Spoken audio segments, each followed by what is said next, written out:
I want to congratulate you on your acceptance to the College of Education and Human Development and just tell you a little bit about the college. So first, you may or may not know that we are one of the top 100 graduate schools of education. We're currently ranked at number 43 by US News and World Report. And you are now part of a community of committed scholars and practitioners that work collaboratively to link scholarship to practice. One hallmark of our work is in strong collaboration with the community. The college is home to many centers and institutes that make the needs of schools and communities a top priority. This commitment is reflected by the extensive outreach and the services that we provide to communities in Philadelphia and beyond. And finally, though it may seem strange in times of pandemic, we do still have some of this going on. We focus a lot on professional development and having opportunities for field experience. Field experience will be a part of your curriculum. Our Office of Field Placement assists students through placements in student teaching experiences and other professional development opportunities that help enhance the experience that our students have while they're here studying with us. Tonight, we have representatives from several offices that support the college, and we invite you to engage with all of our staff tonight, ask questions, learn more about the various resources that are available to you as a College of Ed and Human Development student. If you haven't yet done so, please take your next steps to confirm your enrollment for the summer or the fall semester. We're excited to have you join us. Thank you for joining us today, and we look forward to working with you in the months to come. Thanks, Dr. Booth. Awesome. Well, thank you again, everyone, for joining us. And before I introduce our panelists, or rather have our panelists introduce themselves, we just wanted to let all of our participants know that we would like to hear from you tonight. So for our participants, if you have any questions that you'd like to ask one of our panelists, please type them in the chat window, which is going to be in the bottom right-hand corner. And we're going to ask the appropriate panelist your question in the order in which the questions come in. And again, I'll be asking the question for you. And again, it will be in the order in which they come in. But first, I'm actually going to have our panelists introduce themselves. So I'll have all of them turn on their cameras. And again, my name's Elizabeth Young, and I'm an Assistant Director of Enrollment Management here in the College of Education and Human Development. If you guys do have a question or for any of our participants that might be better suited privately, you can always email us at educate@temple.edu. So for our panelists, I'm just going to have you guys briefly introduce yourselves, your department, and then just briefly list out some functions of your department. So the first one we're going to start off with is Alumni Relations, and that is Derek Kaufman. Good evening. Thank you, Liz. Yes, my name is Derek Kaufman. I'm a major gift officer with the development of, or the Office of Development and Alumni Relations. I've been here a little bit over a year, but my primary role is to, as my title implies, raise money, primarily for scholarships for people like you, but also for faculty, for programs, for the renovations that are being done to Ritter Hall as we speak. We also do, in addition to our fundraising capacities, we also do a lot of alumni relations stuff. So events, things like homecoming, volunteering, our alumni board and board of visitors falls within our purview. So really, mostly fundraising, especially for scholarships for education, but really keeping you all connected to each other and to us post-graduation. Awesome, thank you, Derek. Next, we have Tanya Thomas with certification. Hi, everyone. My name is Tanya Thomas. I am the Assistant Director of Professional Experiences in the College of Education. I work out of the Office of Field Placements. I've been in that role doing field placements for about 14 years now. So I also do the certification. So I will be recommending students for certification when that time comes. Great, thanks, Tanya. Next, Office of Field Placement, Krista Hunter. Hi, everybody. I'm Krista Hunter. I'm the Director of Professional Experiences in the Office of Field Placement. So my office oversees all of the field placements before student teaching. So anything for our teacher education students, if you're in the field, you'll be working closely with Tanya. And then for our non-teacher education students, you'll be working with one of our other staff members who will help set up practicum and internship experiences. My office also oversees career development, which you'll be hearing from our Assistant Director of Career Development, and I'm sure next. And we also oversee anything related to clearances, which there are a ton of questions about that as you guys get started once your field placements begin. Thanks, Krista. And then you are correct. Next, we have career development with Erica Johnston. Hi, perfect. Hi, everyone. My name is Erica Johnston. I serve as the Assistant Director of Career Development here within the College of Education and Human Development. I work very closely with Krista and with Tanya on all things career development. So here at Temple, you'll have access to both the university-wide career services as well as the college-based career services. So events, programming, appointments, any sort of support with professional documents, career exploration, job searching, all of that sort of falls under our purview, again, in tandem with and in collaboration with our university-wide career center. So welcome and happy to have you. Thanks, Erica. Next, we have advising in our graduate programs office, which is Candace Frazier and Janet Distel. Hi, I'm Janet Distel. I'm the Assistant Dean of Undergraduate and Graduate Affairs here in the college. I think that for most students, we have a whole portfolio of things that we do for both undergraduate and graduate students. But for most students, the interface that you have with us, because all graduate students will have an assigned faculty advisor. But if there's any registration problems that you might have, that is something that you can help, that we can help you with. We help students with processes such as if a student would need to take a leave of absence or has something unusual going on in their life and they have to do some sort of a petition, that comes through our office. We also, I don't know if any of you are doctoral students, but we support doctoral student processes as far as like all the administrative things that go along with writing a dissertation. So once you get to your dissertation writing phase, we help support students. And finally, the last thing I will say is that we also coordinate the college-wide orientation that the graduate students go through, usually end of August.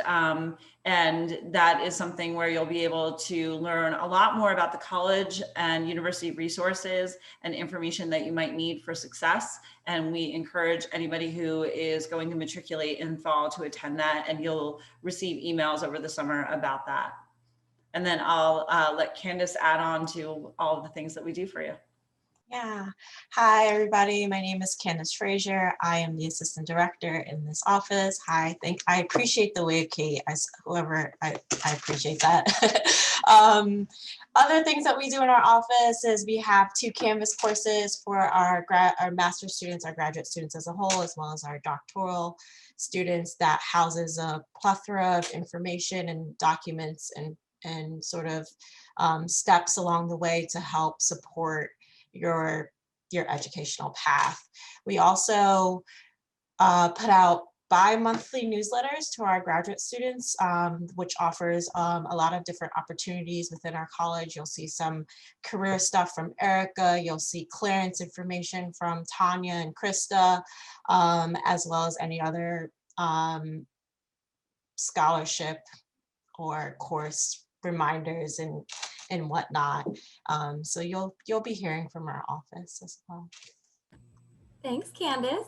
We also have 2 current students with us tonight named Jimmy and Nancy. So I'm going to go ahead and let them introduce themselves too.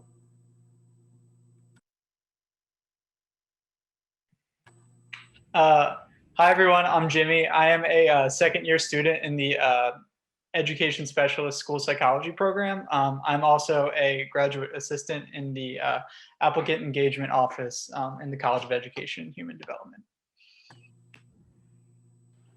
Hi everyone, my name is Nancy. I'm working towards my higher education MED, and this is my 2nd semester in the program. Thank you both. And then finally, we have our admissions counselor, Danielle Weiss. Hi, everyone. Thank you so much for joining us tonight. My name's Danielle. I'm the admissions counselor here in the college. I have the pleasure of working with all of you as you kind of start to decide your interest in graduate school. I get to speak with you all and answer all your questions, whether it's through email or I know I've done some virtual appointments with some of you, so it's good to see you all again. And to help you through the application process and hopefully get you enrolled in the program. So thanks again for coming tonight and congratulations on your acceptance. Awesome. Thank you, everybody. So again, to our participants, we would love to hear from you. So if you have any questions for our panelists, feel free to type them in the chat. So you'll just select chat and then you'll type your question into the chat window, and then we'll read them aloud in the order in which they come in. But the first question we actually received is for Jimmy and Nancy. So you guys can answer them one at a time. And our question was, why did you choose Temple University and why your specific program?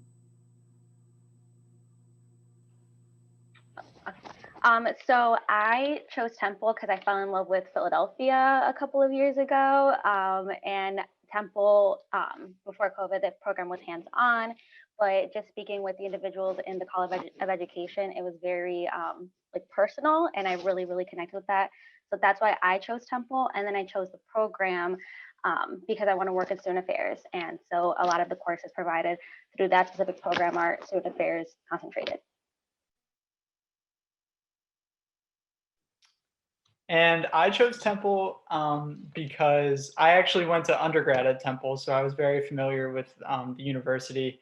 I pursued a bachelor's degree in psychology, so I wanted to pursue something, angled toward that field. So school psychology was awesome for that.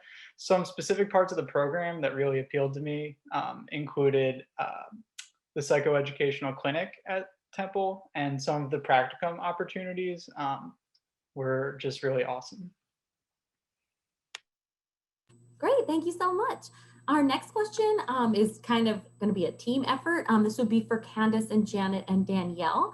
So the next question we received was, what opportunities are there for teaching assistantships and graduate assistantships in the college? Would more opportunities open up during our first year for students? So Danielle, you might want, if you want to take that first, and then Candace and Janet, feel free.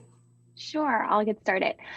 So we do have opportunities for our graduate students to do assistantships, but we also have opportunities for graduate student employment as well on campus. So there is a couple different ways that you can pursue those opportunities. So we do encourage our admitted students to look for openings. Your careers at Temple channel in your TU portal will have postings available for graduate students. So we encourage you to look for positions that may be interesting to you, might align with some of your academic and career interests. And for example, like our office, we hired Jimmy and Nancy as two students that are graduate students that work, and they can use those the salaries they earn through their position towards their tuition payments or however they see fit. So that has traditionally helped our students in the past with their tuition payments. The only thing that I would add to that is that to be reminded, like if you don't have funding through a position that's already identified for you, that you can look for other positions on campus, and they don't have to be within the college. And I think Erica is a good contact for that. The Career Center is as well. And then students can also look for jobs. There's a student job site that Temple hosts. So if you are looking for that type of position, you wouldn't have to limit it to the college. Thank you. The next question we received is for Danielle. For those who have already submitted our tuition deposit, when can we expect to receive a financial aid offer?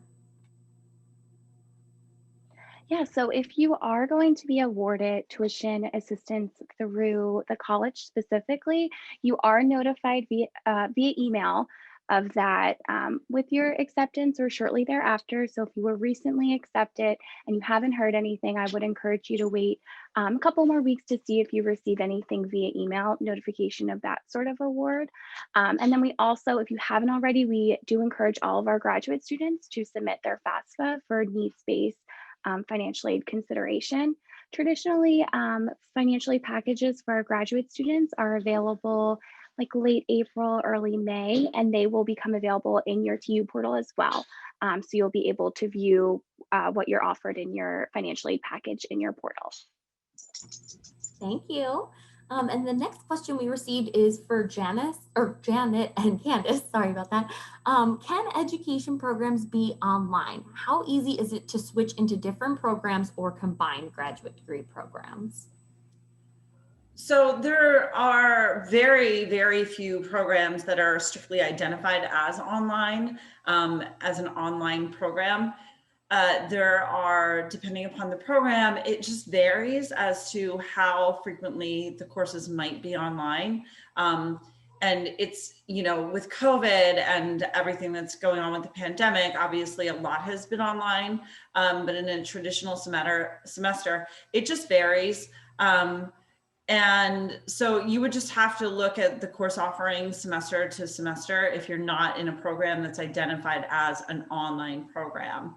And regarding switching between programs, like from one master's degree to a different master's degree, that would require a new application and a new review of your credentials to look at that. There are some rare exceptions where a student wouldn't have to reapply, but those are very rare and very specific programs. So it's worth asking, but for the most part, if you enter one program and you decide, oh, I wanted to be in a different program, you would have to go through a reapplication process.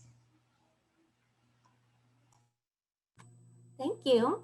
Our next question is actually for Derek. And Derek, one of our students was wondering, what are the scholarship and grant opportunities that might be available for community service?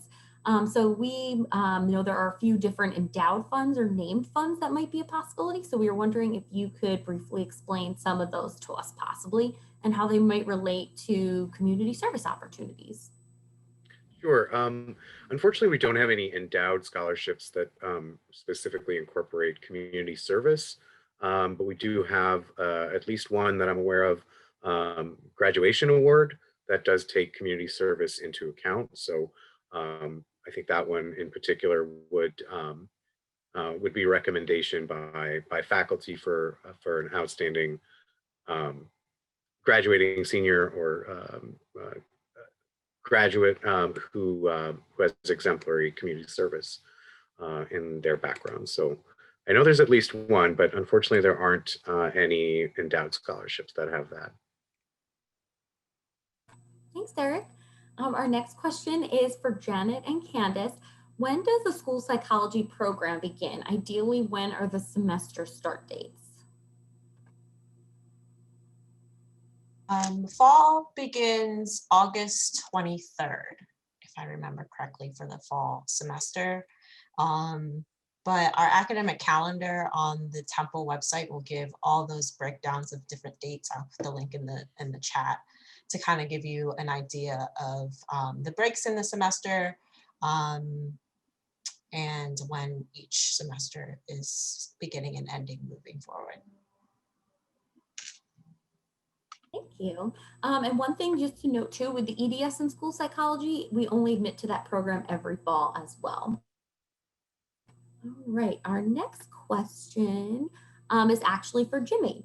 Jimmy, what is the class schedule for the school psychology program like? Do you find that most of your classes are at night or more so during the day? So I would say it's a mix of both of them. I've had classes at night and also during the daytime. There's also a practicum component that's important. So that would be in a school in the area, and that would be throughout the whole day. At least that's what it's like for me right now in the second year. It was a little bit different in the first year. So I would say a little bit of both. Thanks, Jimmy. And we actually received a question that I can answer. So the question we received is there a tuition break due to the pandemic if we're doing classes that are all online? So Temple University's leadership team actually introduced a tuition freeze as a way of responding to the COVID-19 pandemic while maintaining the university's finances. So instituting this tuition freeze allowed Temple to save students money and keep the university financially viable during the pandemic. And then another question we received is back to Jimmy. Jimmy, do you think that a graduate student in the school psychology program would be able to maintain employment with the school schedule for school psychology? Yeah, so I'm currently employed for the applicant engagement office. And I'm really lucky to have, you know, flexible supervisors who always ask me what my upcoming schedule's like and, you know, work with me regarding that. So I've been able to, and there are also some fellow students in the program who have been able to as well. Thank you. And we also received our next question that we received is another question that I can answer. So if we have not yet received an email about scholarship or grant funding from Temple, does that mean we are not receiving any funds from the university? So in that case, we would actually suggest emailing us at educate@temple.edu just so we can look into your specific case and we can take a look and let you know what that situation looks like. So again, that would just be right to educate@temple.edu. And we have another question for Janet and Candace. And this question is anyone able to speak on how the integration of the advocacy and organizational development program has gone? Meaning merging from the adult and organizational development program to advocacy and organizational development. And is the structure or content expected to remain the same in the fall?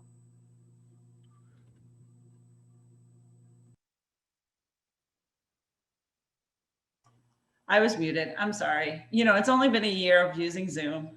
Still getting used to it. I'm not obviously in the program, in the AOD program. I mean, from like the faculty perspective. But as far as my perspective on it and students matriculating into it and sort of progressing through it, it's been fine. There have been no issues. And I think all has gone well from my perspective. And I'm sorry, there was a part B to that. Oh, is it changing for the fall? No, it is not changing for the fall. The new program requirements that were set forth effective for this past fall, 2020, will be the same continuing into the 2021 22 academic year. So everybody who matriculates into the program in fall 2021 will be under the same requirements that you're seeing now. Thank you. And our next question is actually for Krista. So Krista, our students were wondering how the Office of Field Placement works in placing students for their student teaching experiences. That's a great question. So for our teacher education program, we typically work with your instructors to determine placements. So what we'll do is receive a list of our students from each of the courses, and then Tanya will work with our partner schools to determine a good placement that would fit your needs for the course. For our non-teacher education students, each program runs a little bit differently, but Emily Garcia is our Assistant Director of Field Placement, and she works with our faculty and course instructors to determine appropriate places that would fit your needs for your practicum and internship experiences. In our counseling psychology program, students meet individually with Emily to determine what they would like to focus on during their internship experience. So then she can find a placement that would match your needs specifically.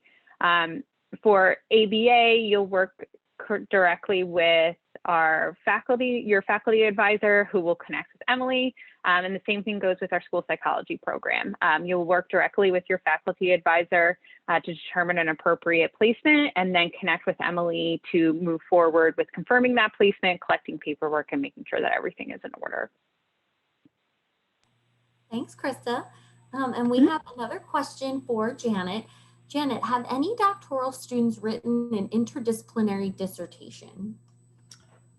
That's a great question. I believe So I'm going to say it actually depends probably a little bit on your program. I do not know the dissertation titles and backgrounds of like all of our students, but I would imagine yes. And I'm actually going to defer to Candace. I'm going to put her on the spot because not only is she the assistant director, but she herself is in the EDD and higher ed. And so she probably can speak from just being a student peer amongst people, knowing what's happening on that level. I don't know. I don't think so. I'm not saying that it's not possible, but I do think it depends on the department and the program, as each programs are different in how they go about their dissertations. Within higher ed, I have not heard of someone doing an interdisciplinary dissertation. What I would say, just to add a little bit more to my answer, is that if you are interested in that opportunity, I would discuss that with the person who you identify as your chair, which is not always the same as your faculty advisor. It might be, but it can also be different. I would discuss your interests and the design of your dissertation, and I would think about it early and get a start on designing what you would want to write about and research about. Thank you both. And the next question I can answer, but Candace, if you don't mind, feel free to like elaborate too. So the question we received is, if you're interested in one of the certification programs, such as Diversity Leadership Graduate Certificate, are you able to add these courses into your schedule, or is it best to pursue at a later time? So it is possible, if you're enrolled in a master's degree program, to then work with our graduate programs office to add on a graduate certificate. But Candace, can you tell us a little bit more about how it would work to add on that certificate? Yeah, I mean, the first step would be working with your faculty advisor to see where those classes would fit and the timeline that would be. If it fits within your programs, whether there's certain elective space, then and you both agree that this is a path that you want to pursue, it's like registering for every other class. So it's not necessarily an extra step in terms of registering for the classes, but we do need to, I'm going to actually defer to Janet on the declaration of it. Is it declaring it regular, like a regular Yeah, certificate? so let me underscore something that Candace did say, which is talk to your faculty advisor, make sure how it's fitting into your academic plan, because some programs have elective spaces that you can fit some of the courses into and other programs don't. So identify that first. And then if you are going to declare a certificate on top of your doctoral degree or your master's degree, then you need to, yes, contact our office at grad CEHD, and we can help you with that process. You have to complete the certificate courses. You should complete the certificate courses alongside completing your degree, your primary degree. So the goal would be to get them all done at the same time as your degree is being conferred. Thank you. Our next question is actually for Tanya. Once I complete my initial teaching certification graduate degree program, how do I apply for my teaching certificate in Pennsylvania?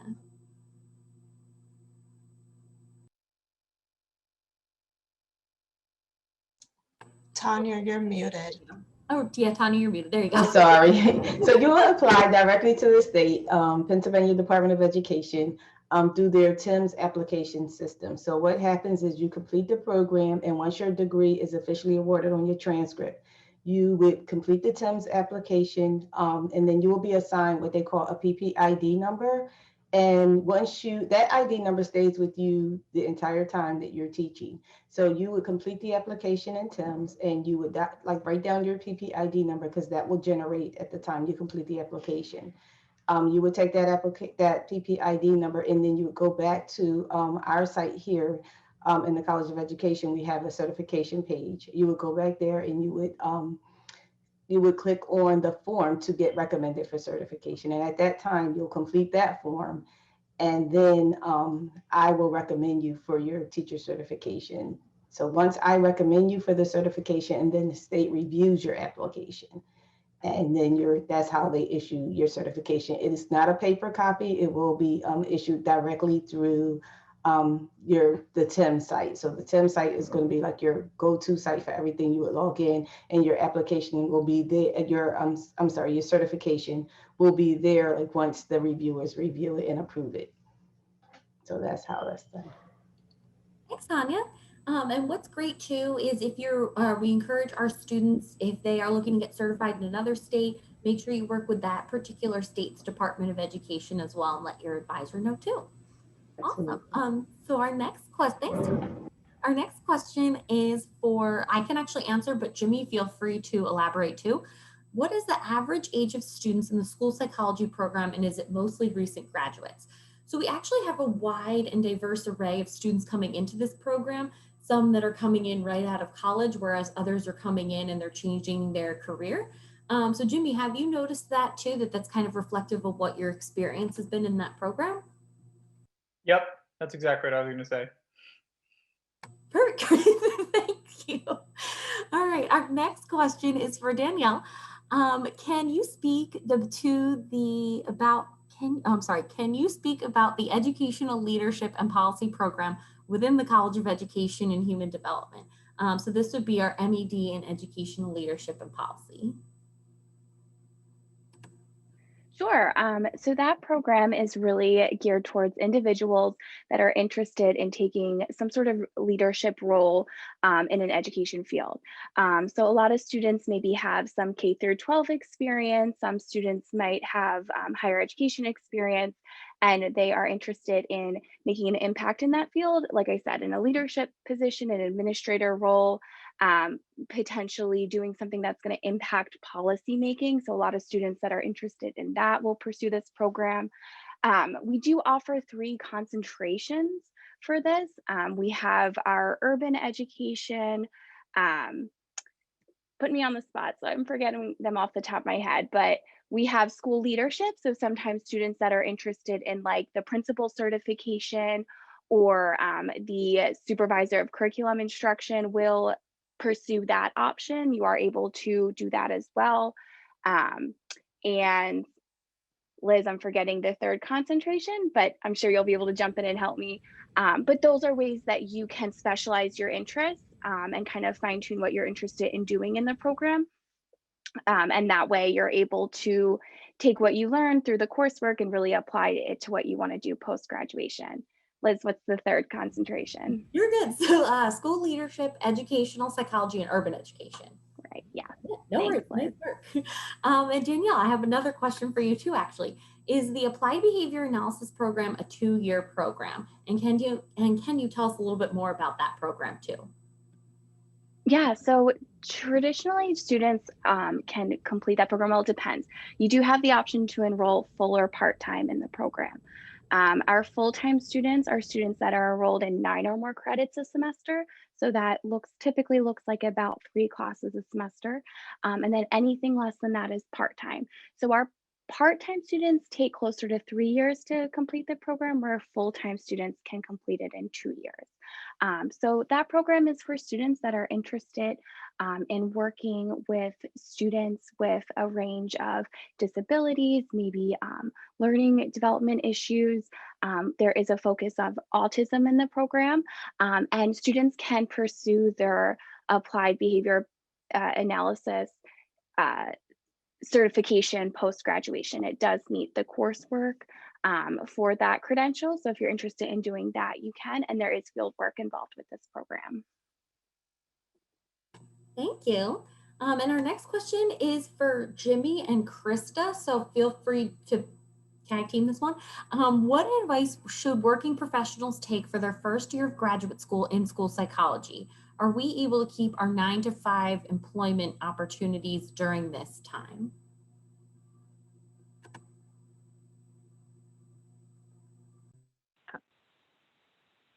Jimmy, did you want to start with that?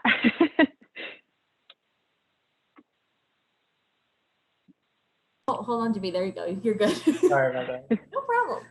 I'm actually not exactly sure about this one. Oh, okay. I wasn't sure if you had anything to add about coursework.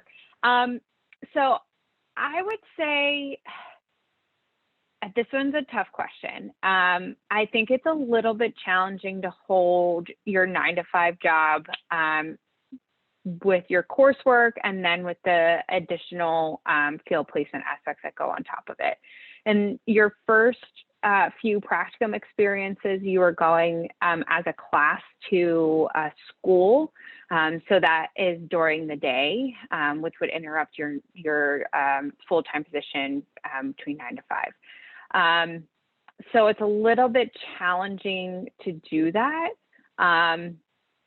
And I'm not sure if there's a way that we can kind of push things around or kind of move your courses around. It is pretty set in place. So in a nutshell, it is a little bit challenging to keep your full-time job while also trying to plan field placements around that.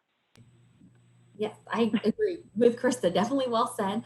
And one thing too to keep in mind with school psychology, it is one of those programs that does require that field experience, and there's a certain amount of field experience hours you need to obtain in order to get licensed. So definitely feel free to email us at educate@temple.edu, and we'll get you in touch with our faculty program coordinator also, just to see if anyone has done this before. And our next question is actually for Derek and Erica. If you guys want to tag team this one too, feel free. Are there alumni resources that students can utilize to connect with alumni and or an alumni network? How engaged are College of Education and Human Development alumni in the college community? I'll start. So we actually just launched a group on OWL Network, which is kind of Temple's current student and alumni engagement portal. So we do have, we're starting to grow that. We'd love to see that grow a little bit more, but that is one area where alumni and current students can engage each other as well as with us. We do, of course, have a LinkedIn page, Facebook, Twitter, Instagram, and I would say we have a decent amount of engagement. Of course, we wish it was more, but we are hoping to grow that, especially the OWL Network group page. At some point within this coming year, we're planning to launch a mentorship platform, an added program on top of that OWL Network group, so that we can connect our graduates with our current students, undergrad and grad, for mentorship opportunities. That's a great overview, Derek. Thank you. It's definitely something that we're working towards, and I think we have cultivated that kind of dynamic with a lot of our alumni. And then we, of course, have our alumni relations team that is constantly doing a ton of programming and events as well to maintain that open line of communication with university alumni at large. And I will say, too, that a lot of the resources that you have through your program here at Temple, those remain in perpetuity so long as you maintain your TU portal and your TU mail account, which you'll learn more about, of course, during the orientation this summer. There's a lot of really great online resources for career building, networking, professional documents, all of those things that you'll gain access and familiarity to throughout your time at Temple that can remain so long as you maintain a live TU portal and TU mail account. And then, as Derek said, we're kind of building out some platforms and some mentorship programs. We do maintain some pretty close relationships with some alumni across partner schools and nonprofits and a lot of places in neighboring areas. And I know that Tanya and Krista kind of lean on some of those relationships too with, not really lean on, but use some of those partners with alumni that are now in neighboring schools and organizations, et cetera. So, yeah. Thank you both. And our next question is for Candace and Janet. When do we register for classes and get our faculty advisor? So your faculty advisor, you will find out about that. You'll receive a communication with the name of your faculty advisor. Also, I'm not sure how many of you from your undergrad experience were familiar with Self-Service Banner, but that's the student records platform that Temple uses. When you log into Self-Service Banner, you will be able to see your faculty advisor there. but with one caveat, not right away, because we actually have to do a process of uploading all the new students' faculty advisor assignments. So you might not see that within the first week or so, but you'll get a communication about who your faculty advisor is.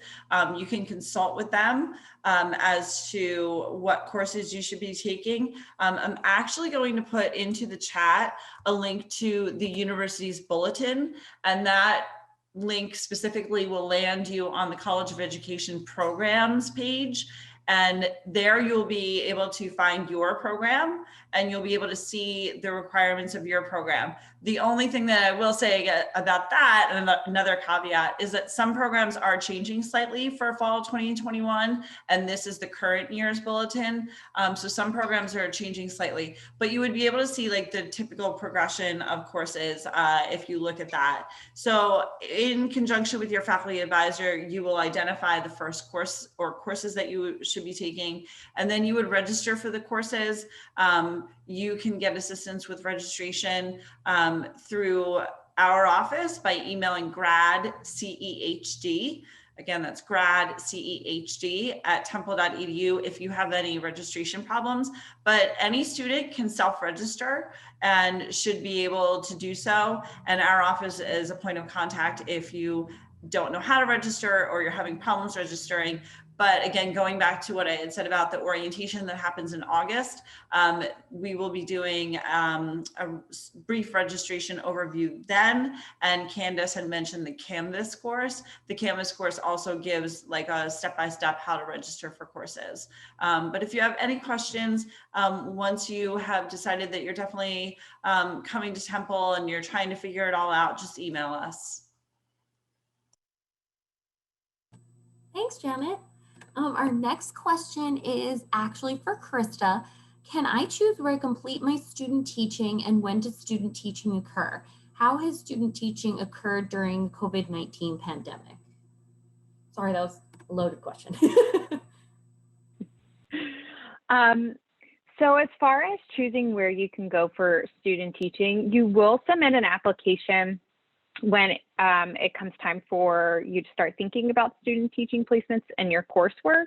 And within that application, we'll ask if you have a preference of area where you would like to go. So if you want to stay in Philadelphia, which part of the city you would like to focus on. If you're looking for somewhere in the suburbs, you can also note that as well. Those placement areas are not guaranteed. It just is depending on availability and where our teachers are able to take on some student teachers that semester. But we do ask what would be easiest for you in that application process. If you are currently in a teaching position, and you would like to remain in that position, there is a possibility that you can complete your student teaching experience while you are on the job. That would require some additional support from the other teachers within your school and also with your principal. So it does take some extra coordination. But again, when you submit that application for student teaching experience, we will ask these questions to get an idea about what you're looking for. And then what were the other? Sorry. So it was, can I choose where I complete my student teaching? When does student teaching occur? And how has student teaching occurred during the COVID-19 pandemic? Great question. So for student teaching experiences, we have been able to work with a lot of our schools so that our student teachers can work with a mentor teacher virtually. So we've been able to get access to virtual classrooms for students so that you can actually teach your lessons virtually. Not ideal, but it is a really great experience, especially going into this upcoming school year when we still are not sure what the academic year will look like. So you're gaining some new skills in our virtual world. We do have some schools this year that are either hybrid or in person. We have been working with our principals around that. Some schools still aren't allowed to have extra adults in classrooms, just depending on the number of people that are within the building. But if they are allowed to have adults in the building, we have been working with our students to see if they would be interested in going. So then if you are interested and you feel comfortable going into the building, we do review some COVID safety measures with you before you go, but you do have that opportunity to go into those classrooms. There aren't a lot of them right now, but we do have a few of our schools in the suburbs or in some private schools that have been hybrid or in person, so we've been able to work with them. Thank you. Our next question is for Erica. What types of jobs or careers do College of Education and Human Development graduates pursue, and how does the college prepare students for life beyond graduation?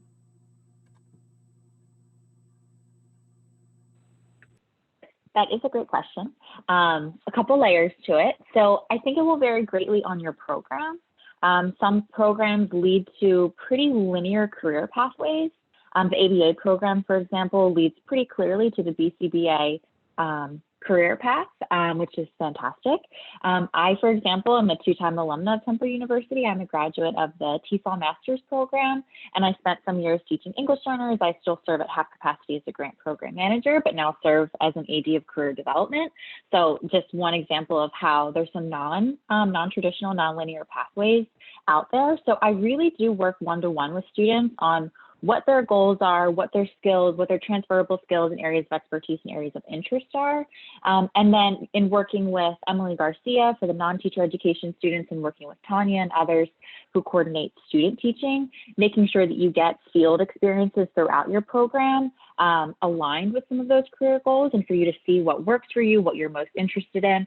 And then we always advocate for additional experiences. So I know that the question around teaching assistantships and research assistantships has been addressed, but we have a plethora of other part-time, full-time, experiential internship opportunities within your programs and apart from your programs that I'd be happy to kind of, again, work with students really on a one-to-one basis to see what their financial needs are, what their career goals are. And again, this is much of this is in tandem with the efforts of our University Career Center. So you can meet with me, you can always meet with other career coaches as well through the University Career Center, and we can definitely support you in this process throughout the program. And then as you near graduation, and as I mentioned in my last sort of piece, you do have access to these services following graduation. So maybe you're out in the field for a few years and you think, hey, I might not want to do this, I might want to do this. You can always come back to us and we can support you in that process as well. Thank you. So I want to let you all know we actually have time for about 2 more questions just because we want to make sure we get our higher education students over to their admitted students event on time. So the next question is for Candace. For the ABA program, are classes usually held at night or during the day? That's a good question. The ABA program, I don't know if I know the answer to that. I think it varies. I think it varies. And I'm not sure, I'm sorry, I'm nodding at the same time I'm working. Doing my best. You see me just stop. Sorry. I definitely think following the course schedule will give you a better sense of the type of day and time. It varies. It does. And I think the fall course schedule will be published off the top of my March 29th. March 29th. And you'll be able to see specifically like what when the courses are being offered. So I would check there for specifics. I will say that it's really hard to say specifically like this year during the pandemic versus a usual year. And I saw in the chat that like there's another question in the chat for doctoral students, like will summer be 100% virtual? It's really hard to say right now. I'm guessing that many of you may have seen the announcement from the president where he said that we're going to be back a lot in fall with a lot of on-campus classes. How that's going to play out, which classes will be online versus in-person versus hybrid is still yet to be known even by us because of the fact that there were plans for continuing with primarily a virtual format. And then with that announcement, the colleges and the schedulers and the departments and everybody who has anything to do with scheduling has been looking at, there's capacity in classrooms, as I'm sure you can appreciate that. And so how many classes can actually be on campus hybrid and how many have to be virtual is yet to be known, even by us in advising, because that is all being worked out with, and it has a lot to do with space and capacity. So I'm really sorry that we can't give really solid answers as we normally would be able to in a normal upcoming fall event like this.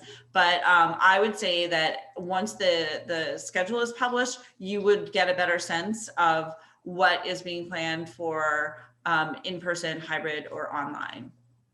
And in terms of like the general class offerings, your faculty advisor would most likely be able to speak more to that as they are in the program. And then to answer the other question on when's the first day for doctoral students, it's the same time frame as everybody else. For summer 2, it's June 22nd, and for fall, it's August 23rd.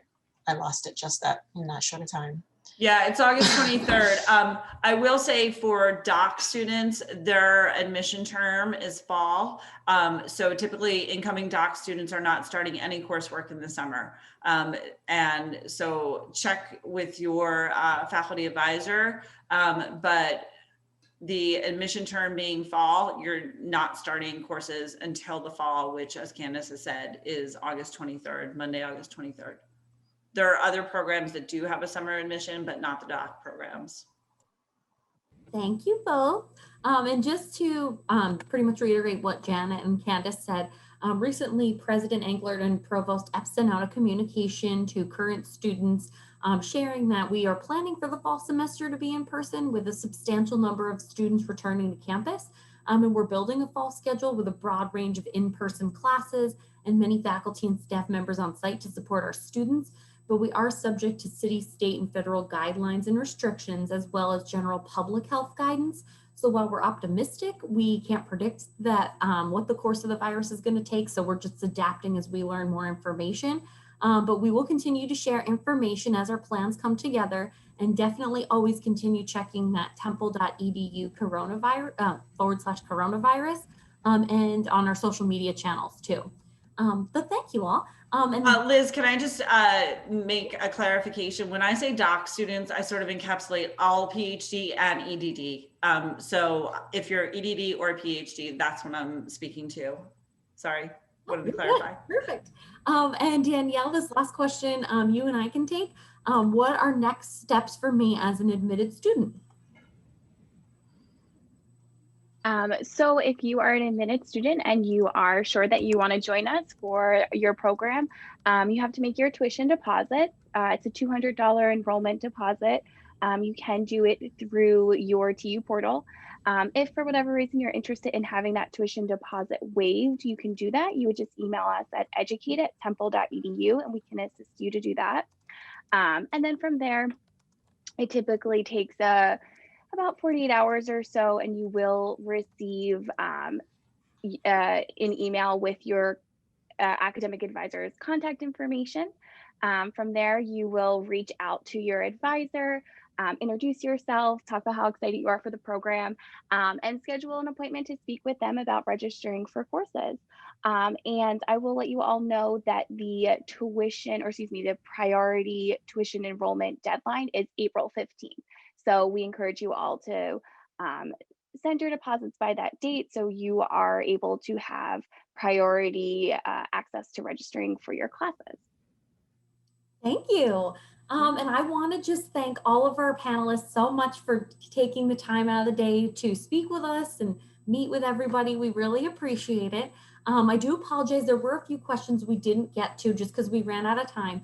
But for those whose questions we didn't get to, please feel free to email us your questions at educate@temple.edu. Or maybe if you would like to connect with one of our panelists, also feel free to email us at educate@temple.edu and we will get you in touch with them. In the meantime, though, for any of our admitted higher education students, there is a panel that you guys have to get to, or not a panel, an admitted students event you guys have to get to right after this. So once you log out of this, feel free, you can join their panel as well. And as you guys leave, we're going to post our faculty program coordinators, so you can reach out to all of them with any specific questions that you might have about your academic program. And this is it. But thank you all for joining us today. Again, if you have any further questions, you can always reach out to us at educate@temple.edu. Have a great night. Congratulations.